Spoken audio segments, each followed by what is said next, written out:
to Slick Talk Radio. Yes, I'm Honey. Jasmine, Miss Iverson, you already know. We have a special guest. Hello, I'm Jasmin Rockemore. Yes. Tell the people who you are, honey. Well, I'm actually Jasmin Rockemore Sipo because I'm married and pregnant. Yes. She just got married. This November. Yes. So just a little bit about me. I'm a therapist and I specialize in helping African American women to be more lit. Because we already lit. Yes. Come on. So my specialty includes working with African American women to break generational, trauma and curses and things like that. Even working with trauma in general. And I love to work with women around the age 20 to 40 because I feel like it's so many transitions happening between it. You graduate in relationship breakups, makeups, new relationships, becoming a wife, children, all of that. So a lot of the times we can kind of get lost in those roles and we can develop imposter syndrome and a bunch of different things that stopped us from like fully living in the moment. So help women get through that. Yes, awesome. And she's also an author. Yes. Also I an have author. her book. Give me a second. Yes. On my Black Author Show. And look, y'all know this the first time y'all seeing us filming because Jazz, we've been using our little thumbnails. So show them that. Yes. Walking on cold water. Yes. You can find her on Amazon or you can here. No, we can put that right here on the table. Just keep it here. Bam. Oh, okay. You see, that's your mama book. This is her son. This is my son, Morehouse. Right. Well, tell us a little bit about your book before we get started with everything. So that way people know what to expect. Okay, so my book, Walking on Cold Water, it's about my life when I was like 25 and I was going through a transition. So a lot of things had happened to me from 2015 to like 2016 or whatnot, or matter of fact it was 2018. So I had went through a breakup, had some trauma happen and just kind of just finding myself and also moving to California. So with all those things happening to me at one time and like squished up like that, I had developed, depression, just fear of the unknown. Right. Because I was in a relationship that was almost 3 years. So I'm thinking like, after I graduate from my master's program, we gonna get married and everything gonna work out. And then it's like, everything, after I turned 25, everything blew up in my face.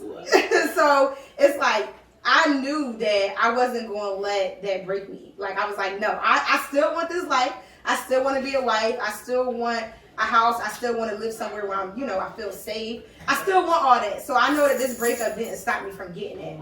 So this book is just about my journey and overcoming all the obstacles and kind of just stepping out and doing something new.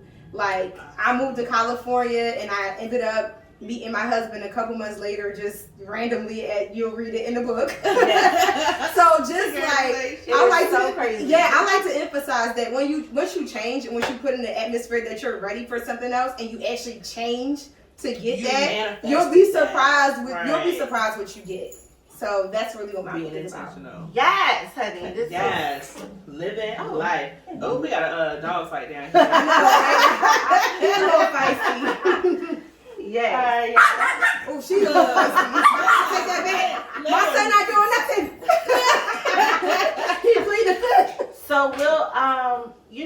we'll touch on a few topics today. Correct. Regarding like things that she just spoke about, like motherhood, dog momhood. Yes. Because we just literally had a party for a dog. My baby. Happy birthday, Milanpoo. She turned 1.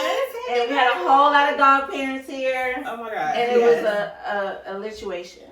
So we'll cover breakups, makeups, relationships. Yes. I like that she brought up imposter syndrome. That's a good one. Yes. I think being an entrepreneur, that's something that a lot of people get stuck with and we don't talk about it. Like you said, everyone just thinks they got to keep up this perfect facade and it's like you're in your own head and no one really talks about those internal thoughts and then you finally get them out and you're like, wait a minute, there's other people that feel like this. Yes. So it's important that you address that in that book. I will be ordering me a copy. Yeah. Amazon, honey. And Amazon and jrockemore.com. Look, Big B over there looking like, Lord, you can put her back on Amazon again.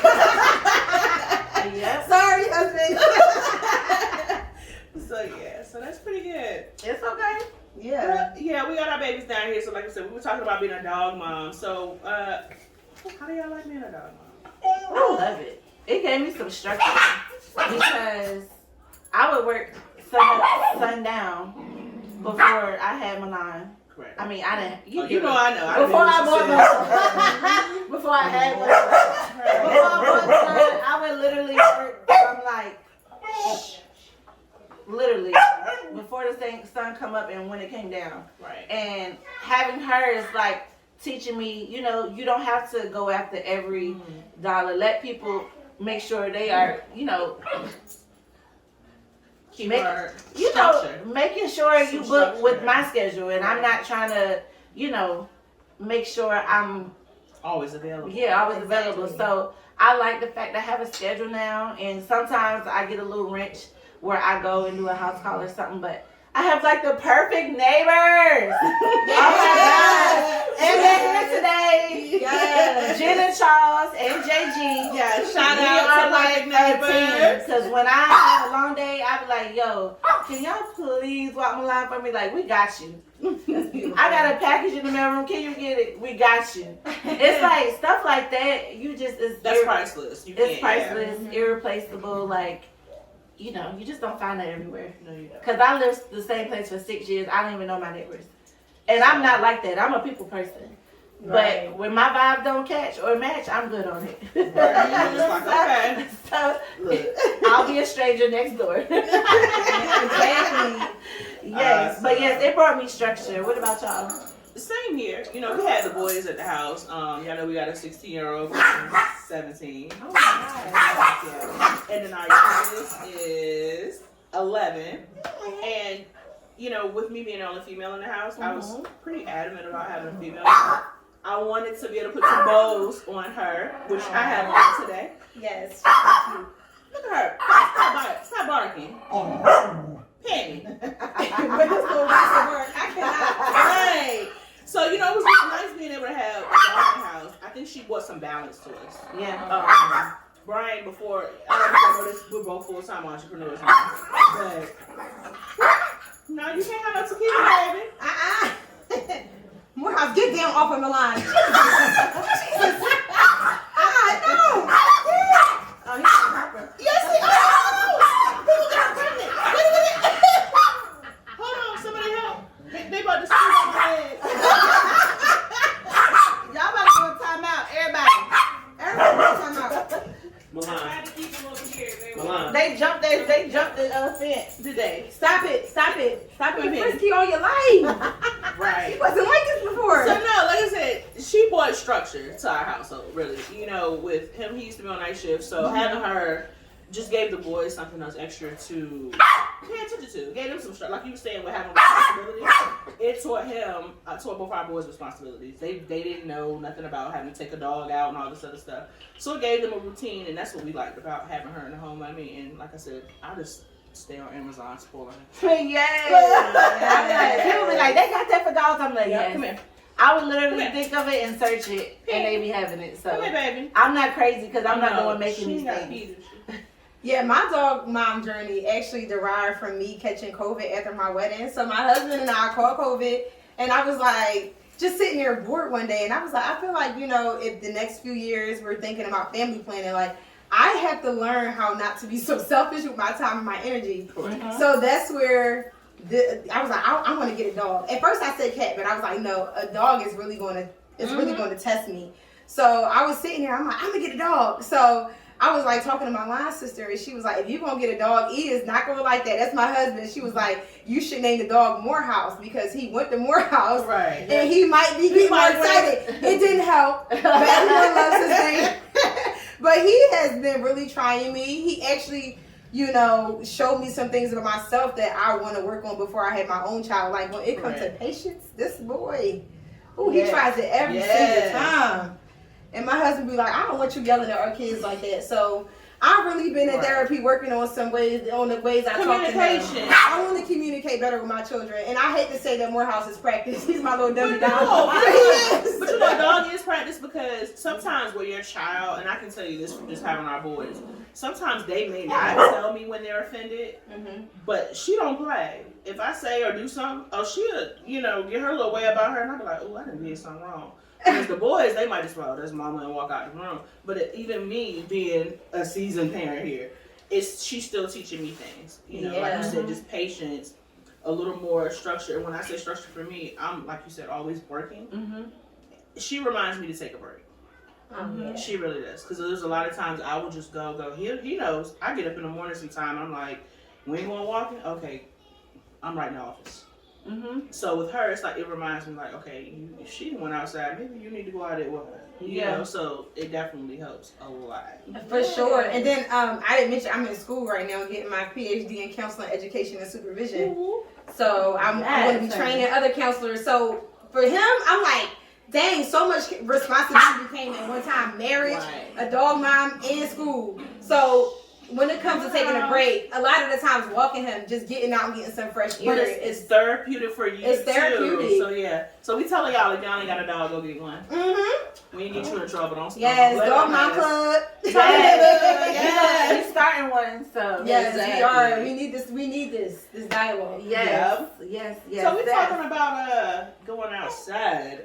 You said go outside their relationship. It's summer 2021. Everybody breaking up. Like, what is going on? Cuffing season is officially over. Spring has finally came today. Mm-hmm. The snuggling COVID season is over. So Everybody taking Booty cheeks is out, vaccinations. summer dresses is out. Everybody's sending it out business hours. Yes. Everybody's doing them the trips. bundles and trips. Look, Child. these trips in Miami. Man, let me tell you something. I have not seen this many. We just talking about celebrity and public breakups, and like this been a lot. It's a lot. Like I mean, I'm not even talking about just breakups, divorces too. Like Gary Owens and his wife. I know. I just Wait a seen minute. it. Yes, she filed for divorce yesterday. Gary Owens. Yes. Y'all, I'm getting tea fresh off. Look, press. She filed for divorce yesterday. I don't want to jump to conclusions, but I'm sure it's infidelity. Because they've been together too long But you know for what? something else to. I want you to think about Or this. you know what? This probably their first year being together all the time. I was getting ready to say Because that. he's always on tour. He's always doing comedy shows. And it ain't been no comedy shows. So she probably like, I really don't like you. See, I'll be honest with you. He really ain't that funny. You've been alone with somebody. He really ain't that funny. You having to adjust to them being there. You're like, okay, you're looking at everything now. Yes. So it's like, damn. Child, and they got, but the good thing about their divorce, they have grown kids, and it's not going to be messy. It's right. Because they've been together over 20 years. Right. So at least they can just. And the kids might have felt that energy that something wasn't right. Child, but Saweetie and Quavo, honey. Ooh. You know what? I'm going to just sip my drink on this one because I'm going to let y'all go ahead and talk about it. Go ahead. You know, I don't know too much about that one. So, all I know is they broke up and I was telling him earlier. I was like, she the counselor. Yes, let her take the standpoint. When I look, it's like crazy because first off, I've been saying the shade room is very distracting to me, and this is why. But it's all good. It's all good, You That's just gotta know. CNN, okay? It's distracting sometimes. But when I seen that, I thought Quavo and Saweetie was very refreshing to me because it wasn't like. They didn't seem fake. They seemed like it was all in your face all the time. It wasn't in your face all the time, but it was refreshing to. Let me put them down. It was refreshing to see them enjoy each other. Even Valentine's Day, I thought that was like really cool. But it's like when that interview came out with Saweetie, was it with LA Boy or LA? Yeah. When that came out, I feel like stuff hit the fan because it was like, okay, we see her flirting with somebody else. So it was just like, okay, the shade room is gonna put it all. They gonna put it all out there. Like, why she flirting with him? So I feel like when that came out, people start coming at her, and I'm so guilty because I love her energy. But I was in the hair salon getting my hair done, and the hairdresser was like, "Girl, you seen Saweetie on that interview flirting with her ex?" I was like, "I know she was wrong for that." So it's like, in Quavo, he just seems so innocent. He not really out there in the public like that. Like, so I'm like automatically making assumptions, but then. Saweetie wasn't gonna let nobody come in her character. No, that's where it came from. Like you're not gonna come in my character when I'm not the one that was doing wrong. We're not even together. So when that came out, and then Quavo put that toxic tweet out, now he know better than that. It's all about accountability. She got that tweet. It's all about accountability. Like I feel like, and with this life, when it comes to being famous and having that amount of attention on you, it can be very distracting in a relationship, and that's no excuse. but own up to that. Right. Like, you know what I mean? I feel like I it was need on that. some real. Oh no, not the drink. I don't know. It's just. It was that comment for me. I was he just hit the studio. This man won't think about music none this year. Now all of a sudden they broke up. Now he in the studio. Yeah, it's like a gimmick, and we're seeing the pattern even with when it comes to like some of our like I really like Tweety and things like that. So it's just like, dang, like this is really a celebrity pattern. Like you see it all the time in the shade room, but when you feel more like, I'm not gonna lie, I really don't be knowing who the most of the people who are up there. A lot of the times it's NBA players and maybe an IG. Well, even down to some of your bloggers. Like I know when I saw, I put a clips of it on. I think it was like Tiffany, the girl with the wine.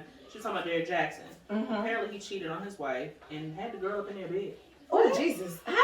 See, I don't be knowing about these people. I just saw that because I was googling something and it popped up at the bottom. Wait, like, oh, she time out. They was what? Yeah, he apparently he cheated on her. We're gonna follow up on this. So by the time this air, y'all gonna have the T in the descriptions. But he cheated on his wife and brought the girl to his house on his birthday weekend. Not the birthday weekend. And 4th of July. So they were celebrating both in their own bed. And he did. You heard your wife say, the neighbor said he did. So You hear that? And that's on period. look, That is some. yeah, Now I think that's foul. So like you said, at all levels, it just seemed like COVID. I think it exposed a lot in a lot of our relationships. Oh, yeah. I mean, for those, y'all know, me and Brian, we're high school sweethearts. We've been together for 20 some years. So I can definitely tell you. They got prom pictures together, y'all. Yes, we do. That's so cute. But I can definitely tell you, being home and then him being home with me full time working. That he getting on your nerves.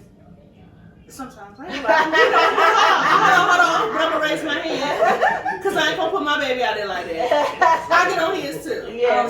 But what I'm trying to say is, I think that relationships with COVID, it was one of those things where people were just getting together for, I guess you should say clout. That's not how it works. But now On the outside, not on the inside. it's like you were getting together for a business arrangement, and it's easy to do it when you're filming over here in Africa. This person's here. COVID forced you to face your shit. Yeah. It forced you to be within your family and to really pay attention to everything. Yeah. And I can definitely tell you, we're actually closer now. I ain't gonna lie, on all levels, intimacy, just talking, communication, working together, because we've had this whole year to be home and invest in one another and our family. Our boys are doing better. We have overall communication has improved in the household. Penny's skin is glowing. Yes, look at her. Yeah, sister's like, I got bows this year. She rub her leg. Let them know. Like I said, I can speak from that because we have been together for a long time, and we've been here. You gotta spice stuff up. Yeah, we've been here since 2015. So for a while, we did get caught up in that hustle and bustle of just going. So I ain't gonna lie, this last year was really like a breath of fresh air for us because we got to connect in ways that we really needed to do all along and get back to that core of our relationships. Now, those people that didn't have a foundation, that's why their relationships failing because it was fake as shit. Yeah. They got together for all the wrong reasons. They didn't ask the right Ooh, questions. my boo look good. Yeah, he looked good. But y'all don't connect. Y'all don't She ain't got her wig on today. She can't go Do get you her like lashes some of done. her lashes? I ain't got mine on The lashes, that fell short. Right. That fell short. I just now got my lashes for the first time in a minute. Right. But I feel the same way. I think you got to you're- connect. So that's yeah. so when you, like you said, it was an increase in those celebrity relationships because they built their stuff off of their brand. Yeah. I mean, you know that just from dealing with the celebrity clients. It's like you see where people do certain things just for their brand. But I always ask people, is it good for you?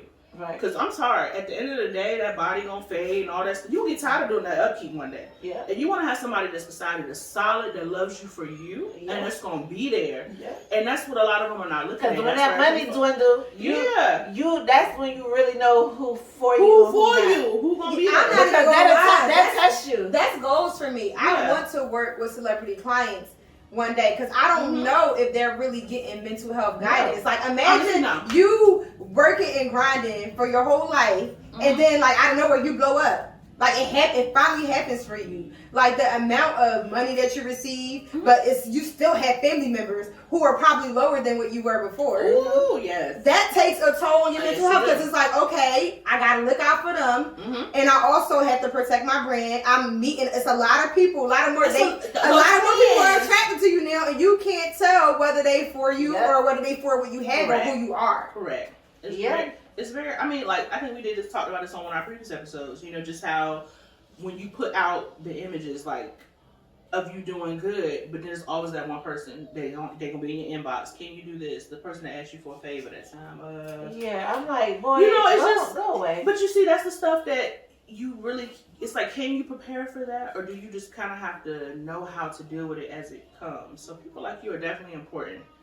You know, with your profession, because it's a lot of issues. I mean, I ain't gonna lie, like me and my husband. Because money don't, we all know money don't fix problems. No. It don't. No, it don't. It don't. So these insecurities It actually can make them worse if you don't know what you're doing. That things that people have been, you know, dealing with before. It just like look at 6ix9ine, like like the amount of trauma and things that he's been through that. Money is like, you know, he thinks money can cover up. It can't cover it up. No. Like, bro, you hurting. I don't know. I don't care how many. Some stuff is a cry for help. How many chains you buy? Yeah. How many, like, them problems going to be here tomorrow when you wake up. Yep. Because no amount of money can fix your inside. Exactly. You have to seek proper help. Look, my girl. Yes. Or, you know, you have to, some people can soul search. Like, sometimes you gotta dig yourself out that dark hole. Like, you know, and then seek help. Because there's people, they can go to counseling and still be, you tricking the counselor. But you know why? You know what I mean? You got psycho, they psycho enough to be able to psych the psychiatrists out to make them seem like they doing better, and they still... Because they not, you know what it is? I always tell people, like, some people either taught to be open. That's why, like, our children, we made sure we gave them a platform at a young age, especially being black men. Because a lot of times, you know, people tell you, don't cry, don't do this. So you got to think, a lot of times these boys grow up across the line, they don't know how to express themselves. Because no one has ever given them a platform to do so. So you got to think, if you're constantly telling somebody, don't cry, or you got to be tough, you got to be the strong one, and then they get older, they don't know how to break down properly, or at least say, hey, I need help. I'm gonna be honest with you. I didn't know how to ask for help. I think I told you this before. I didn't know how to ask for help because the way my family was raised, we were raised to kind of just be strong. After a while, you be like, no. But that's African American families for you. And it's like, that's what I see in a lot of clients that come in. It's like, you know, I'm working with women who feel like dang, like they are at a tipping point. Like it's like, dang, I'm trying to do this and I'm trying to do that and I'm trying to do this and I'm trying to be strong, and it's like. No, but like, what is strength? What is your definition of strength? Is it holding all of that stuff in? Right. Because that's not strength. That's denial. Yeah. But for you, if you look at, you know, I always try to tell clients, like, look at generations. Our parents, our mothers, they did not have the room and the opportunity to sit there and to really express themselves. They didn't have the room and opportunity to dig deep into those, like, into denial and things like that. They kept going. They had to survive. Right. Like, things are not like how they are now. My mom didn't graduate until I was in college. Right. So when it comes to the social economic issues that they went through, like, they didn't have the space for mental health like we did. Like, they were not tapping into this. It was taboo. It was one of those things, like you always say, we're going to this house, stay in this house. How many times have you heard that? You know, and it's the same thing with just situations. Stuff happens and they were taught to just keep it inside. Now we are talking about it. Because I'm being honest with you, just a lot I found out probably the last few years since being in Atlanta about my own family that I would have never known. But, same here. You know, so you be like, I was like, hold on, let me get another shot of tequila on this one. Yeah, I learned a lot too about my family last year. Just going on, even this year, going on trips with my family on my dad's side, because even though I came from a 2-parent household, for some reason I'm like most people are still closer to their maternal side. Yep. So even though my dad was in the house, I was still closer to my mom's side of the family. So now that my dad is not living, I'm having to intentionally go out and try to build these relationships. So when I'm out with some of my family on my father's side, I'm learning stuff that I never knew. Like, and I'm like, that's why we be drinking so much. Right. Because like literally it's like stuff that it's like They say something, you be like, hold up, so that. Ask about your alcoholic uncle. Yes. Ask about why he drinks so much. Yes. Ask about what happened in the war. It's always a why. Trauma. I did now that you're a counselor, you know about that generational trauma. Oh, generational, of course. Yeah, because Brian already know, man. It's one of those things that is passed down, and that's one of the things that I think the first part is just merely admitting that something happened.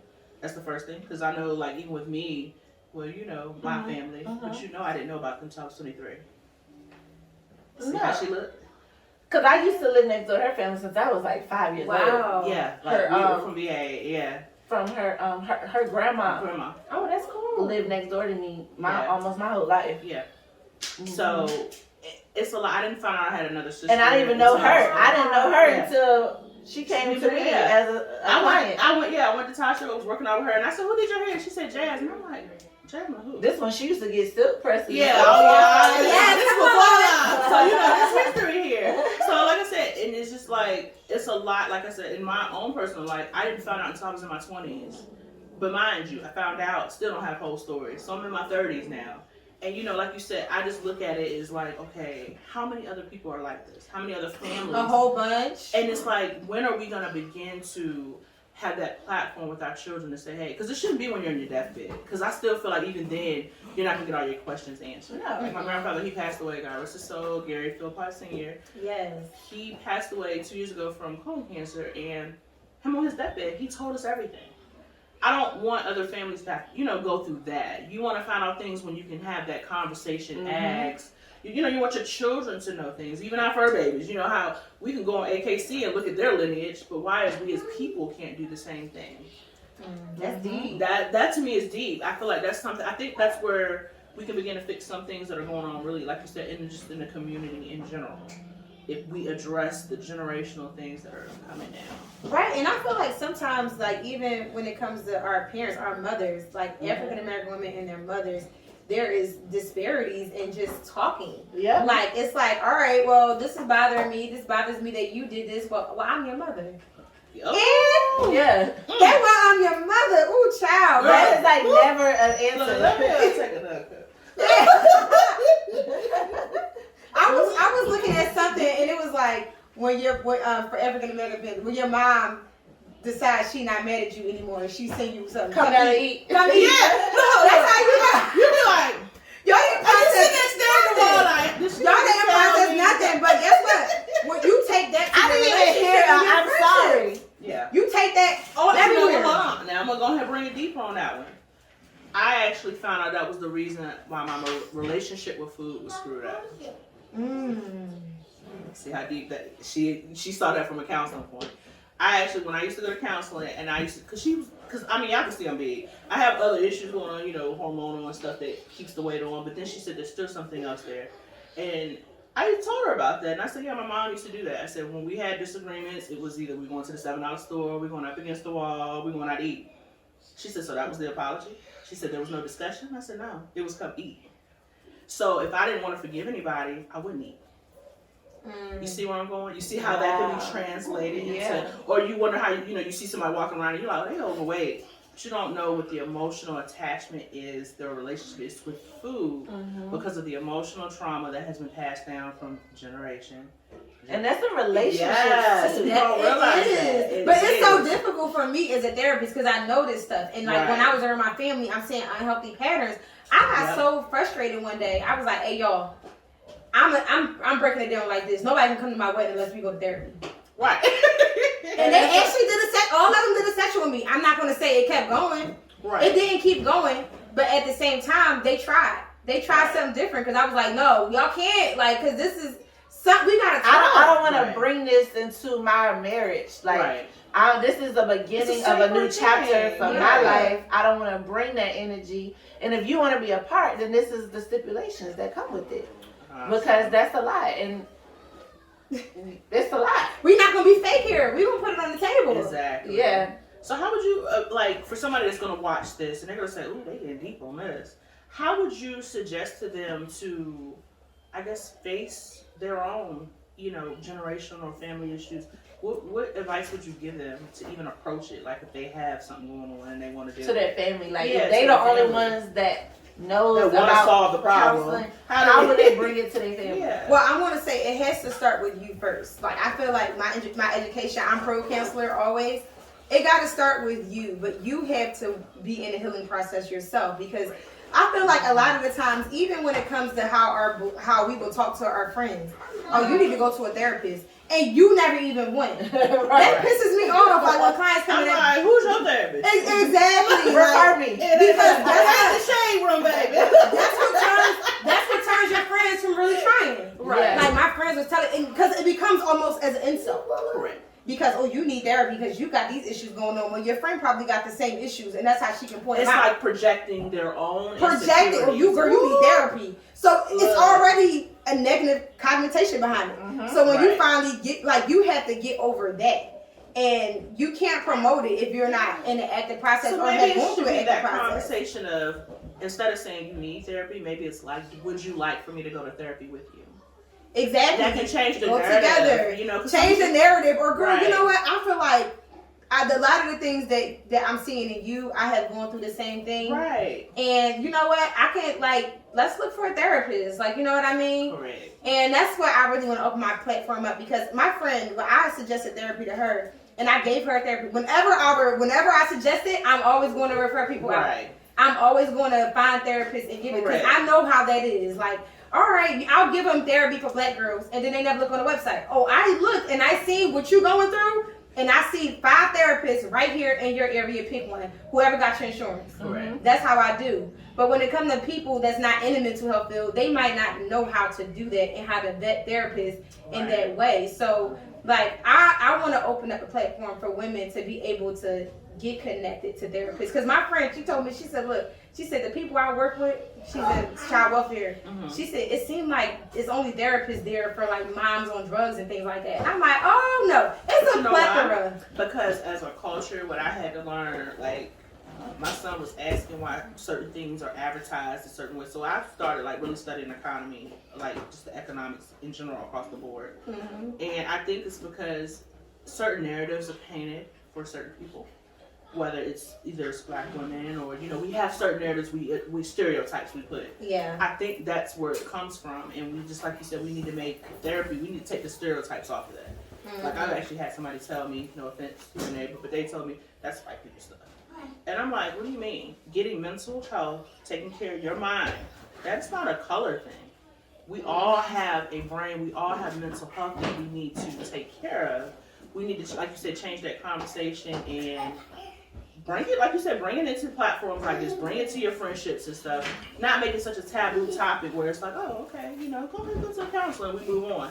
Don't label them as crazy or something like you said. I think that's why people are scared to go. Exactly. And then when you think about it, if I'm trying to take care of my physical health, my mental health is just as important. If you can take medicine for your blood pressure, then you can go to therapy. Like, it's the same thing. I mean, you've been to therapy before, have you? Yes, I had to after my father passed away when I was 15, because that's a detrimental age. Yes. And my mom don't play them games. Right. Like, I'm just glad I was in a household That acknowledged things like that, because if I wasn't, I would have took a whole different path. Because you talking about a 15-year-old woman coming into herself, never even had sexual relations with a man or even brought him in home. Search for that. Yes, figure my dad was that dad that was like, she don't know, but her cousin Minnie was my first boyfriend. But my dad didn't even know I had a boyfriend that lived next door. My daddy don't play in them games. Yeah, he better not call this. Minnie called my house one day, and my dad was like, "Who is this?" He hung up. My dad used to tell me, "You ain't getting married. You ain't having a boyfriend till you get married." And I used to be like, "Well, how the hell I'm gonna get married? He was about to come to America. I'm gonna get married. He gonna bring somebody. How am I gonna get married if I don't get a boyfriend? It don't make sense."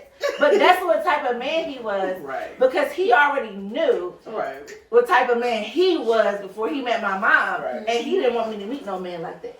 Oh, you get what I'm saying? So he was trying to break a generational curse right there. Because it wasn't that he was trying to be hard and like just a jackass. It was just like, I know it's out there. Right. You're smart, and I don't want you to fall down that path. Correct. And when I went to counseling, I still got all my little books in that thing right there. I used to have to write my dad letters when I was in counseling, like stuff that I never got to tell him. Mm-hmm. Like I used to have to make collages of things that, like, just to, because sometimes at that age, especially now that I'm 32, you kind of forget memories if you don't have them. Like, right, you do. So I can look back at stuff like that and I'm like, wow, like, I'm glad I did that when I was 15 because now I can see and remember the things that we did before. What? You can see the Are you growth. kidding? Yes. I'm talking about, I used to be like, from 15 to probably 26, I couldn't say nothing about my dad without crying. You get what I'm saying? Like, yeah. and it took that long. And I used to tell people, you can't put a time on grief. You can. Especially like a father. Like, you know what I'm saying? So it's like, And I used he to was tell a people, father that was there. so when I have present. family members or friends who are losing parents, because we're kind of around that age where that stuff is yes. starting to happen. COVID is causing a lot of it That too. too. Yeah, it's scary. I be sitting It's there good talking that I've about dealt with it because I'm able to share Your my experience with them. experiences. I'm like, I'm telling you from experience, you need to go talk to somebody. Listen to what Because you just at said. 15, Ooh. I had to talk to somebody. Share And I even your told her, because I experience. used to tell her about my relationships all the time. And because we're friends, we can't do the, you know, Right. she can't be my therapist, but Yeah. I love that I can talk to her She can about talk to me certain stuff. again. It's like anytime. You she know what I'm wants. saying? But it showed me that it was good that I went to therapy at 15, but now I need to go as an adult. Right. You know what I'm saying? Because there's things that's happened, and even though I know how to Compartmentalize. even though I know how to do that, sometimes that ain't always good. No. Because It's not. you can take reality out of a situation just because you're able to mentally and not even have to address it. Correct. Because I can cut people off just like that. It is not because I'm heartless, because I have a big heart. It's that I don't have the tolerance. Yeah. And some things you can't just cut off because that could be your blessing. Right. And I almost did that with the man I'm with now. Mm-hmm. The first time we was together, because I was like, you ain't moving here, bye. Right. You like, because at that age and that where I was in that time frame, it was like my way or the highway. Right. Why don't you want to move to Atlanta? Right. It's lit out here. Your business gonna thrive. But you I was kinda thinking had to about like me, process and not thinking about, okay, this is a grown man Mm-hmm. who has a whole business in a whole different state and don't want to just pick up and leave. Yeah, he needed that time. And I used to tell her, I'm like, So it was you can do almost that like everywhere, but you really mentally had to everybody can't do that understand. everywhere. But let me you tell know- you something. I always tell Jazz, I see a lot of my husband and her because the We the same. Aquarius nature. They birthdays are like literally 5 days apart. It's that Aquarius nature.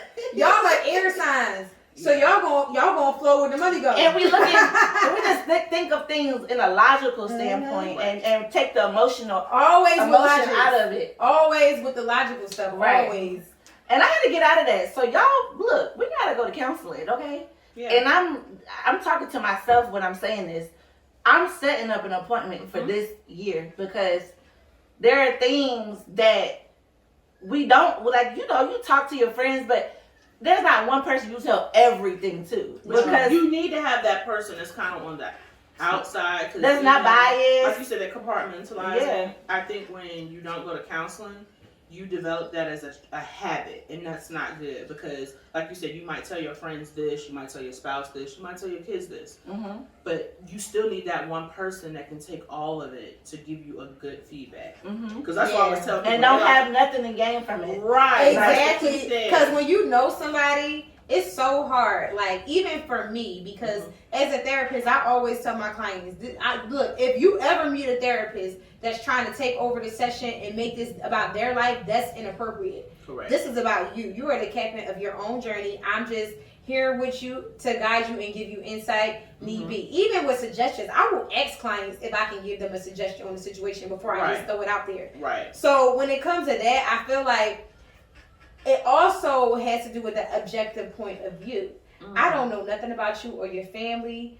I don't really know what's going on about anything, but I can sit here and listen and I can hear you. Your family will look at the things you have done in a day and they be like, well, but as a therapist, I can call you out, but at the same time, I don't know everything you done did to your family.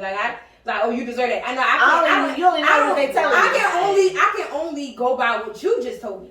So that's the key thing too, is being open and honest. If you are watching this, find you a counselor, somebody that you feel like you can be open and honest with, and tell them everything. Because they can't give you help on a situation if they don't know everything. If you holding back. Yeah, if you're holding back, it's pointless of going. And you're wasting time and money. Right. And you're wasting time and money. But I will say, some people, it's still surprising to me because, self-disclosure, I was sexually assaulted when I was 25, right after that breakup, and I was like, I need to see, my mom and dad never been to therapy in their lives. I was like, girl, you need to go. Yeah. You need to go. Because they saw something. Yeah. Right. That was alarming. Exactly. So I went and I was really able to process that with her, and I fell in love with the whole therapeutic process. So it's like when I meet people who've been through that when they was kids and things like that, it's like, oh my God, you never went to therapy? It's because it's like I seen how it was starting to warp my mind. It made me feel like I was go certain places. I can tell you, I actually was raped from the age of 6 to 9 by a family friend. Oh wow. And I didn't disclose it to my mom, so I was 20 something. And I can talk about it now without boo-hooing and stuff, but what I'll never forget, because the same time I told my mom that happened, I found Minnie and them. I found that year was crazy. It was I was 22, 23. That year was crazy. I found out I had a sister, a brother. Oh my God. So when I tell you the emotions were beyond me, then my parents, they started distancing and going through their pre-divorce stuff. Yeah. It was just a lot. I had to go to counseling. I ain't gonna lie. You had to. I love my doctor. I mean, I ain't gonna lie. I don't have shame put his name out there. Dr. Levy, thank you if you ever watched this. He was amazing because he helped me work through all that. But like you said, people that go through when they're a child, holding that stuff in. I'm gonna be honest with you, just looking at what I went through made me make my kids go to counseling. That's something I want to encourage too. Y'all, when you have children, you got kids. Not yet. No, not yet. Okay. Morehouse, just he can't talk. So okay. So Bell is his therapist. They gonna need it after the day. They're gonna little fights. They did. But I encourage you to. She kind of got the tongue out and everything. But I encourage you to, not only just get counseling for yourself, but don't be scared to send your kids to counseling if you're watching this, because my oldest son and our youngest son, like I said, when my parents, we don't realize the stuff that we go through, your kids go through. And I didn't even notice it because, even my husband, he'll tell you, you're changing, you were kind of off. Some of it was hormonal because dealing with birth control issues, but then some of it was still the trigger points. That was the key that started telling me, okay, I need to go see a counselor. I didn't like men touching me on my shoulder at one point. You couldn't touch me. I was real defensive. And I said, well, wait a minute. If I'm going through stuff like this or going through issues with just connecting with people come thinking they're going to leave because my parents divorced, what are my children going through? And then I said, okay, so it made me have that honest conversation with them. And yeah, we sent them to counseling. They don't go now, but they have been on 2 different periods where they went for a while. And we make sure, if we see a trend happening, we're like, hey, do you feel like you need to talk to somebody? And they'll tell me. My youngest will tell me. He's like, hey, I think I might want to go talk to somebody. My oldest, he's like, no, I'm good right now. But just giving them that platform. And the option. Right. Yeah, I think that's the key thing, important. too. Because, we've stayed in 4 different counties since we've been here in Atlanta. And I love the school that he's at now. Because he's like, yeah, my oldest son, he's like, yeah, a lot of my kids, friends, they go to counseling. It's normal. But it should be But this this is is the the thing. thing. But this is the thing. Like I said, he stayed in Fulton, stayed in Clayton, stayed in Fayette. And, a lot of times, those kids were down there fighting, or they ain't want to counsel, they think you're crazy and stuff. So it's showing you, when we talk about economics, it's showing you it's how not available to those certain kids areas, how stuff is not available to you, or it's not common. And so it's that mindset. It's how do you transition that? Because someone asked the post the other day, and I'm like, they're like, well, why did you stay? Why are you still renting? And I'm like, well, I'm renting because there wasn't a home in my price range at that time, and the schools. that was why, because I knew how important it was to put them around kids that were living the lifestyle that they were living because of the mindset, the availability of resources. So that's just something, like you said, the counseling thing is definitely needed. And I want to shout out your husband right now, and I'm going to shout out mine because Yes.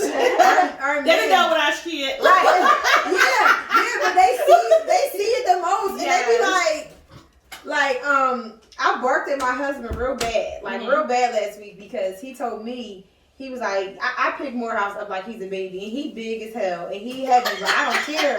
I love loving on him, like that's my baby. Right. And Morehouse been having some listening problem these days. Right. So he was like, you need to stop picking him up like that because that's why he act the way he act. Right. And I was like, my dog is 5 months. That's why he acts the way he acts. He's a baby still. Right. So I got so defensive in that moment.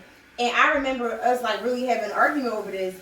And then like the next day he was like, we need to, our therapist Shanae, we don't play about her. Right. We started with her before we got engaged. And it's so, for couples, it's normal. It is. When you reach communication barriers, we've been a counselor you're not before, about to go get a divorce just because you need a counselor kind of help you work through those. Yep. So don't even think like, because that's what my friend told me. She was like, I mean, I feel like you need to be working through things. Don't always count on this counselor as a crutch. No, count on a counselor as a crutch. No. Yes, use them. That's what they're there for. You need that mediator. Like I said, we've been together for 20-some years here, so we definitely have went through all those growing pains that, we transitioned from family realizing we're adults. That was the hardest point. Getting the family out of our business. I mean, Brian, you here if you want to chime in.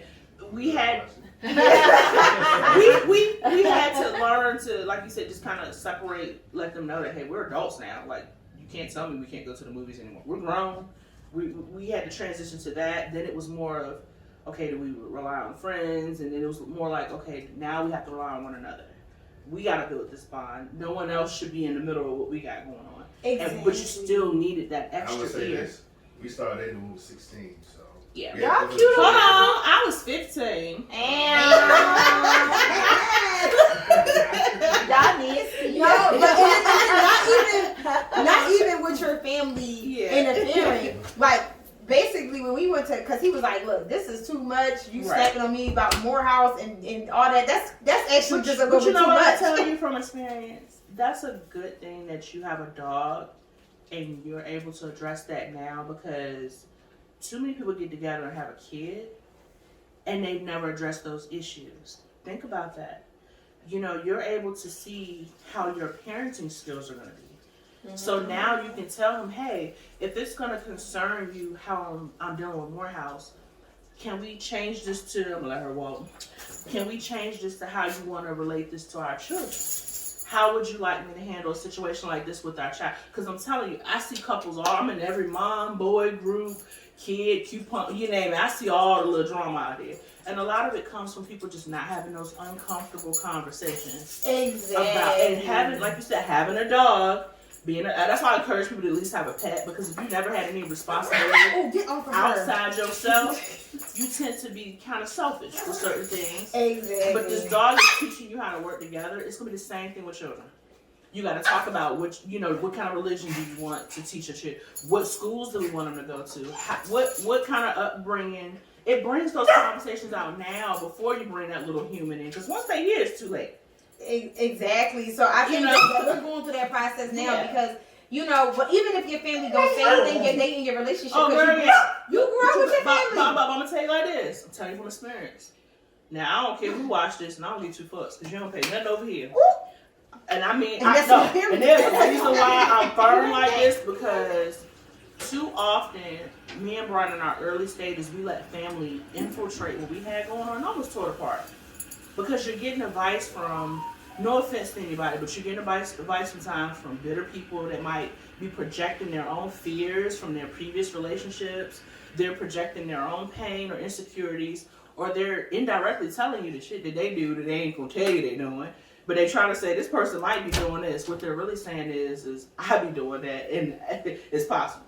So sometimes you got to separate yourself from that and say, hey, Develop your own values for your Yes. own household, because that was my problem. Yes. My parents wasn't even saying anything. They might chime in a little bit, but it was the messages I heard and what I seen, and it was like, if it's not like that, it's not right. And that's not how you have to create your own rules, your own values, and combine with how your spouse grew up.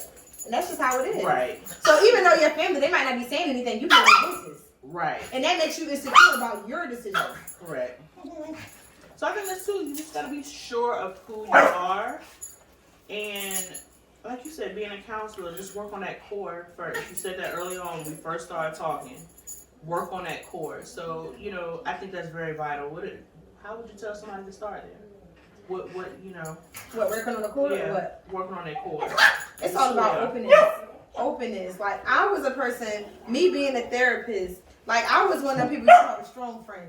Okay. Yeah, so like, I feel like when it came to me, I was always giving a helping hand, or what you need, or what advice you need. Because like, when it came to my breakup, and as you can see in my book, like, I said, forget it, I moved to California. So it was like, for me, I was so stuck in being the strong friend, even in having a counseling therapy session. Get off my line, Lord Jesus. You better have puppies over here. They would actually be cute. Yeah, they would. But you ain't old enough to be no daddy. More house. I know. You ain't got no coins. And I'm too young to be a grandma. You don't got. Good courage. Oh, thank you. Look, Brian said. Well, I got the Eagles cut. All three of us are Eagles. You got Y'all Eagles are season too. Well, I said, stop trying to hunt me, Morehouse. I'm tired of it. Morehouse, you can get this. Huh? Yeah.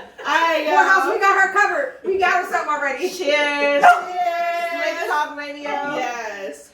So y'all, I think we're gonna go ahead and close out. We had a lot of insight. Yes. Thank Miss Sipo. Yes, Rockemore tell Sipo. them how they can reach you, Jasmin. You guys can reach me on social media. I'm at j.rockemore, and then my website is jrockemore. So that is J for Instagram, J.Rockemore. And then for my website is jrockemore, JROCKEMORE.com. And you can find my book there as well. Yeah. So I'm in the process of rebranding and things, but that's where you can find me at for now. Okay. Oh, and that's on Amazon. That's Yes, on over 2,000 book distribution. So y'all can find it anywhere, actually. Yes. You can find it anywhere, That's what we actually. talking And that's about. on Period. Yes. All right, y'all. So this is Slick Talk, and I'm Honey, Miss Iverson. and we are signing out. Period. Thank you. Thank you. Okay, bye. All right, let's take this shot.